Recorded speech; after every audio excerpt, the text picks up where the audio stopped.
Başkalarınızda kemçilikler köp, pul yeten ok, ya da bir isleýänimizi alyp bilemiz ok diýip nalanýan adamlar ya da nalanýan jenanlar bar. Aslında pul da däl problemi. Hemme mesele şol adamlaryň özünde. Ene bizleriň birinji mysal almaly adamymyz Resulullah sallallahu aleyhi we sellemiň durmuşyna garas. Kâwagt ýere zat bolmasa gül ýerekende onda bugün roza taýal diýeneke. Agyz bekläýel diýerek. Yani ýere zat ýok. Şu derejede pul ýok. Yani şu derejede gyn durumda bolubam adam size baktı bolup bilýän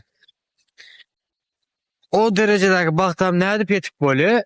Allah'ın bizlerin üstümüzdeki nigmatlaryna pikir edip ýetip bolýar. Nädip? Mysal üçin gözümüz var, kemçiliksiz görüp dur, sözümüz oňa adamlary aklymyzdaky geçenleri beýan edip bilýärdiz, ýörep bilýärdiz.